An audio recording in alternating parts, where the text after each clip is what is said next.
Hello नमस्कार साथियों, मैं एचपी सिंह आप सभी का स्वागत करता हूं आप सबके अपने यूट्यूब चैनल सरकारी जॉब फैक्ट्री पर। साथियों, आज के सेशन में हम लोग पढ़ने वाले हैं उपराष्ट्रपति के बारे में। कल के सेशन में हम लोग कहां तक पढ़े थे तो राष्ट्रपति तक हम सब ही लोग पॉइंट को निपटा दिए थे। आज के सेशन में हम लोग पढ़ने वाले हैं उपराष्ट्रपति के बारे में। तो चलिए हम लोग बिना किसी देर के सेशन को स्टार्ट करते हैं। आज का सेशन जो रहने वाला है ये बहुत ही महत्वपूर्ण रहने वाला है, क्योंकि यहाँ से भी क्वेश्चन आप लोग के एग्जाम में बहुत ज़्यादा देखने को मिलता है। तो चलिए हम लोग बिना किसी देरी के इस सेशन को स्टार्ट करते हैं। सेशन को स्टार्ट करने से पहले आप लोग को मैं बता दूं, जो लोग फर्स्ट टाइम इस सेशन को देख रहे हैं, आप लोग को मैं बता दूं कि ये जो हम लोग पढ़ रहे हैं ये खान सर के जो पॉकेट जी के बुक है उस बुक को हम लोग लाइन बाय लाइन रिवीजन कर रहे हैं, जिसके तहत हम लोग ऑलरेडी बहुत ज़्यादा सेशन देख चुके हैं। यदि आप लोग नहीं देखे होंगे तो इस चैनल के प्लेलिस्ट के माध्यम से आप लोग देख लीजिएगा। वहाँ पर आप लोग को एक एक करके सीक्वेंस में वहाँ पर आप लोग को वीडियो मिल जाएगा। आप लोग रिविजन जरूर कर लीजिएगा जो पीछे हम लोग देख चुके हैं। उसके बाद जो है ये पॉइंट आप लोग देख सकते हैं। अदरवाइज आप लोग आज से भी स्टार्ट कर सकते हैं, क्योंकि हम लोग यहाँ से एक नया पॉइंट पढ़ने जा रहे हैं उपराष्ट्रपति के बारे में। तो चलिए हम लोग इस सेशन को स्टार्ट करते हैं बिना किसी देरी के। तो यहाँ पर थोड़ा सा मैं जूम कर लेता हूँ ताकि जो है आप लोगों को पूरा क्लियर तरीके से दिखाई देगा। तो सबसे पहले हम लोग क्या पढ़ेंगे उपराष्ट्रपति के बारे में। तो भारत का एक उपराष्ट्रपति होंगे, राष्ट्रपति के बाद वरीयता क्रम में दूसरे स्थान पर आता है। तो ये भी पॉइंट याद रखिएगा, वरीयता क्रम में राष्ट्रपति के बाद सेकंड स्थान किसका आता है तो आप लोग बताइएगा उपराष्ट्रपति के आता है। चलिए हम लोग अनुच्छेद का बात कर लेते हैं, जो महत्वपूर्ण अनुच्छेद है उपराष्ट्रपति से संबंधित।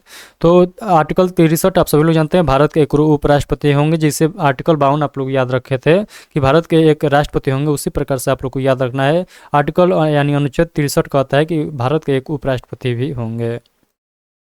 अगला अनुच्छेद है अनुच्छेद नंबर 64। उपराष्ट्रपति राज्यसभा का पदेन सभापति होगा और अन्य कोई लाभ का पद धारण नहीं करेगा। ये पॉइंट भी याद रखिएगा। अनुच्छेद 65 क्या कहता है तो अनुच्छेद 65 कहता है राष्ट्रपति की मृत्यु, पद त्याग या पद से हटाए जाने या अन्य कारणों से उसके पद में हुई रिक्ति की दशा में उपराष्ट्रपति राष्ट्रपति के रूप में कार्य करेगा। तो ये पॉइंट भी आप लोग याद रखिएगा। यानी जब राष्ट्रपति का पद खाली हो जाता है तो उस समय उपराष्ट्रपति ही राष्ट्रपति का पद संभालते हैं। ये पॉइंट आप लोग को ध्यान रखना है। अगला पॉइंट है यानी अगला अनुच्छेद है अनुच्छेद नंबर 66। तो यहाँ पर देखिएगा उपराष्ट्रपति के निर्वाचन के संबंध में जो है ये आर्टिकल 66 आता है। तो उपराष्ट्रपति के निर्वाचन से संबंधित कौन सा आर्टिकल है तो आप लोग बताइएगा आर्टिकल 66। अगला अनुच्छेद अनुच्छेद नंबर 67 कहता है उपराष्ट्रपति की पदावधि के बारे में। तो अनुच्छेद 67 क्या कहता है तो ये कहता है कि उपराष्ट्रपति का पदावधि के बारे में यहाँ पर पॉइंट बतलाता है। अनुच्छेद 68 हम लोग देख लेते हैं। तो अनुच्छेद 68 में लिखा गया है उपराष्ट्रपति के पद की रिक्ति को भरने के लिए निर्वाचन कराने का समय और आकस्मिक रिक्ति भरने के लिए निर्वाचित व्यक्ति की पदावधि के बारे में यहाँ पर जिक्र है। उसी प्रकार अनुच्छेद 68 के 1 में देखिएगा तो उपराष्ट्रपति की पदावधि की समाप्ति से हुई रिक्ति को भरने के लिए पदावधि की समाप्ति से पहले ही निर्वाचन पूर्ण कर लिया जाएगा। तो ये पॉइंट आप लोग याद रखिएगा। अगला अनुच्छेद आता है 68 के सेकेंड।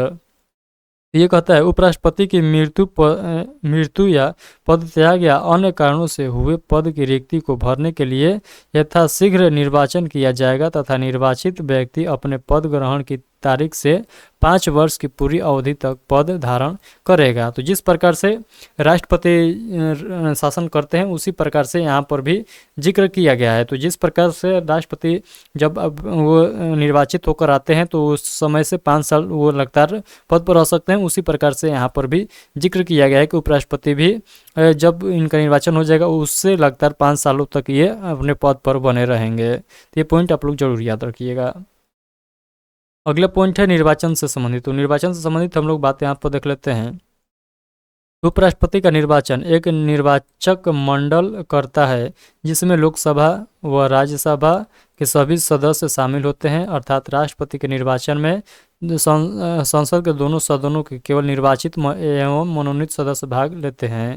दूसरे शब्दों में कहा जा सकता है कि संसद के सदस्य उपराष्ट्रपति के निर्वाचन में भाग लेते हैं। तो ये पॉइंट आप लोग याद रखिएगा। तो यहाँ पर जो है राज्यसभा और लोकसभा के सभी सदस्य यानी निर्वाचित प्लस मनोनीत सभी सदस्य भाग लेते हैं। जिस प्रकार से हम लोग राष्ट्रपति में देखते हैं कि लोकसभा के निर्वाचित सदस्य और राज्यसभा के निर्वाचित सदस्य और और राज्य जो है विधानसभा के राज्य विधान सभा के निर्वाचित सदस्य वोट देते हैं।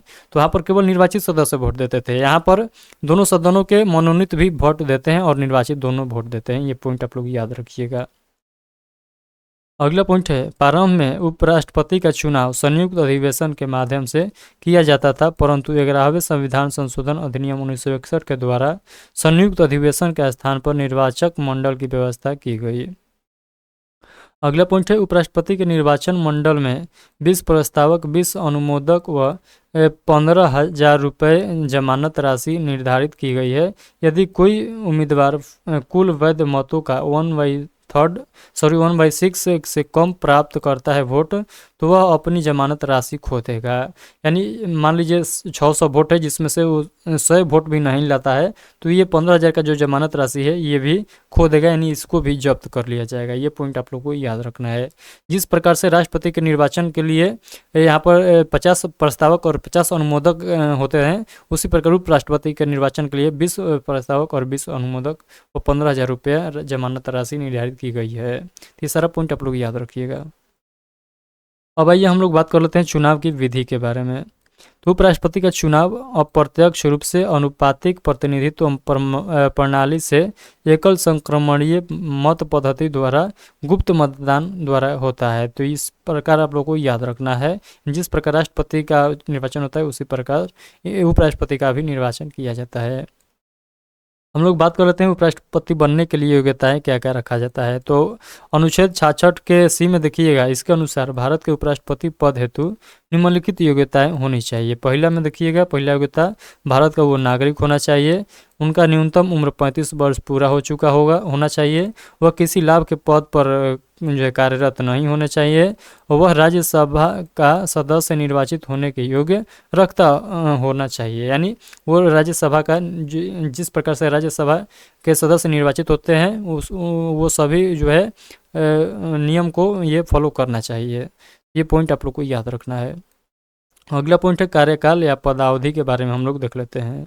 तो संविधान के अनुच्छेद 67 के अनुसार उपराष्ट्रपति का कार्यकाल पद ग्रहण करने की तिथि से 5 वर्ष होता है, परंतु वह तब तक अपने पद पर बना रहता है जब तक उसका उत्तराधिकारी पद ग्रहण नहीं कर लेता है। तो ये पॉइंट भी आप लोग समझिएगा। और उसके बाद यहाँ पर देखिए लिखा गया, वह अपना 5 वर्ष का कार्यकाल समाप्त होने से पूर्व राष्ट्रपति को संबोधित कर अपना त्याग पत्र दे सकता है। तो ये पॉइंट भी आप लोग ध्यान रखिएगा। चलिए हम लोग बात कर लेते हैं शपथ के बारे में। तो अनुच्छेद 69 के अनुसार उपराष्ट्रपति अपना जो है पद ग्रहण करते हैं, और इनको शपथ कौन दिलाते हैं, तो राष्ट्रपति के द्वारा शपथ दिलाया जाता है। ये पॉइंट भी याद रखिएगा। राष्ट्रपति द्वारा उपराष्ट्रपति को संविधान व विधि के संरक्षण की शपथ दिलाई जाती है। नोट में यहाँ याद रखिएगा, उपराष्ट्रपति की शपथ का उल्लेख तीसरी अनुसूची में नहीं है। ये पॉइंट आप लोग जरूर याद रखिए, क्योंकि शपथ आता है तो आप सभी लोग लगाते हैं, राष्ट्रपति, प्रधानमंत्री, ये सब आप लोग क्या करते हैं, लगाते हैं, और वहाँ पर उपराष्ट्रपति भी लगा देते हैं, तो ये बहुत बड़ा जो है गलती हो जाएगा। तो उपराष्ट्रपति का जो शपथ जो है ये तीसरी अनुसूची में इनका जिक्र नहीं है शपथ का। तो ये पॉइंट आप लोग हर हाल में याद रखिएगा। अब आइए हम लोग बात कर लेते हैं वेतन भत्ते के बारे में। अनुच्छेद 97 के तहत जो है उपराष्ट्रपति को राज्यसभा के सभापति के रूप में 4 लाख रुपए मासिक वेतन भारत की संचित निधि द्वारा दिया जाता है। तो ये जो उपराष्ट्रपति होते हैं इनको जो पैसा दिया जाता है ये राज्यसभा के सभापति के रूप में इनको 4 लाख रुपया का धनराशि दिया जाता है, न कि उपराष्ट्रपति के लिए यहाँ पर जो है पैसा 4 लाख रुपया दिया जाता है मंथली। 1997 के पश्चात राज्यसभा के सभापति या उपराष्ट्रपति के पेंशन संबंधी प्रावधान किए गए हैं। ये पॉइंट भी याद रखिएगा। त्यागपत्र, तो त्यागपत्र उपराष्ट्रपति अपना त्यागपत्र राष्ट्रपति को देते हैं, यानी इन्हीं से शपथ लेंगे और इन्हीं को त्यागपत्र भी देंगे। जब उपराष्ट्रपति पद पर नहीं होते हैं तो राज्यसभा उपसभापति या जो है उपराष्ट्रपति के कार्यों का निर्वहन करता है। तो ये पॉइंट भी आप लोग याद रखिएगा। उसके बाद देखिएगा यहाँ पर एक पॉइंट समझिएगा, आप लोग नहीं समझ पाए होंगे, मैं आप लोग को समझा देता हूँ। जिस प्रकार से आप लोग देखे होंगे कि राष्ट्रपति मान लीजिए किसी वजह से राष्ट्रपति का सीट खाली हो जाता है तो उस सीट पर उपराष्ट्रपति बैठ जाते हैं राष्ट्रपति के कमान संभालने के लिए। तो उसी प्रकार मान लीजिए कि राष्ट्रपति उपराष्ट्रपति का पद खाली हो जाता है तो वहाँ पर कौन बैठेंगे, तो वही बात यहाँ पर बताया गया है कि राज्यसभा का उपसभापति कमान संभालते हैं। तो ये पॉइंट आप लोग याद रखिएगा। राज्यसभा के सभापति कौन होते हैं, तो आप लोग कहिएगा उपराष्ट्रपति ही राज्यसभा का प्रधान सभापति या सभापति होते हैं। उपसभापति दूसरे व्यक्ति चुने जाते हैं। जो राष्ट्रपति नहीं रहते हैं तो उस समय ये उपसभापति राष्ट्रपति के काम करते हैं, उपराष्ट्रपति के। उसके बाद हम उपराष्ट्रपति को कैसे हटाया जाता है ये पॉइंट हम लोग समझते हैं। उपराष्ट्रपति को हटाने की प्रक्रिया राज्यसभा से ही शुरू की जा सकती है। यदि राज्यसभा अपने तत्कालीन सदस्यों के बहुमत से प्रस्ताव पारित कर दे तथा लोकसभा भी संबंधित प्रस्ताव को स्वीकार कर ले तो उपराष्ट्रपति को पद त्यागना पड़ता है। इस प्रस्ताव की सूचना उपराष्ट्रपति को 14 दिन पूर्व दिया जाना आवश्यक है। उपराष्ट्रपति के निर्वाचन संबंधी विवाद को सर्वोच्च न्यायालय द्वारा हल किया जाता है। जिस प्रकार राष्ट्रपति का भी सर्वोच्च न्यायालय ही हल करता है, उसी प्रकार उपराष्ट्रपति का निर्वाचन का जो विवाद भी सुप्रीम कोर्ट ही क्या करेगा, तो यहाँ पर क्या करेगा, हल करेगा। उसके बाद अगला पॉइंट देख लेते हैं। प्रथम उपराष्ट्रपति कौन थे, तो डॉक्टर राधा कृष्णन थे। आप सभी लोग जानते हैं, लगातार 2 बार ये बने थे। वर्तमान में कौन है, तो आप लोग क्या याद रखिएगा, वर्तमान में कौन है, तो जगदीप धनखड़ हैं। 16वें क्रम में 14वें व्यक्तिगत हैं। तो ये पॉइंट भी आप लोग को याद रखना है।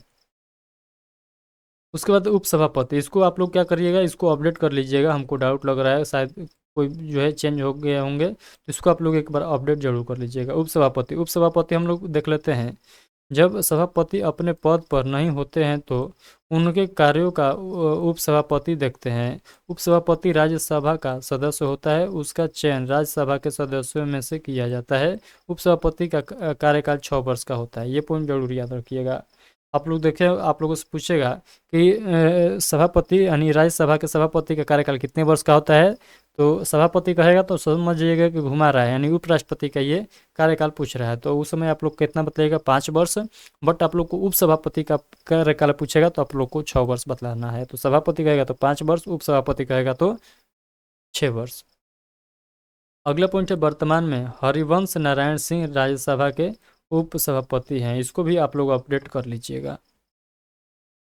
चलिए हम लोग आगे के पॉइंट को समझते हैं। यहाँ पर देखिएगा, यहाँ पर क्रम वाइज लिखा गया है कि कौन व्यक्ति कब से कब तक उपराष्ट्रपति के पद पर रहे थे। तो डॉक्टर एस राधाकृष्णन को देखिएगा तो 13 मई 1952 से लेकर 12 मई 1962 तक रहे थे। और इस समय राष्ट्रपति कौन थे, तो डॉक्टर राजेंद्र प्रसाद थे। ये 2 बार निर्विरोध निर्वाचन जीते थे। कौन, तो डॉक्टर सर्वपल्ली राधाकृष्णन। उसके बाद 2 नंबर पर याद रखिएगा डॉक्टर जाकिर हुसैन। इनका कार्यकाल आप लोग याद रखिएगा। और ये इस समय राष्ट्रपति कौन बन गए थे, तो ये जो सर्वपल्ली राधाकृष्णन थे, डॉक्टर सर्वपल्ली राधाकृष्णन, ये अब इनके बेटी जो है राष्ट्रपति बन चुके थे। उसके बाद आप लोग याद रखिएगा वाराहगिरी वेंकटगिरी आप लोग याद रखिएगा। इनका कार्यकाल याद रखिएगा। और इस समय जाकिर हुसैन ये जो है क्या थे, तो राष्ट्रपति थे। उसी प्रकार आप लोग सभी पॉइंट को क्या करिएगा, याद रख लीजिएगा।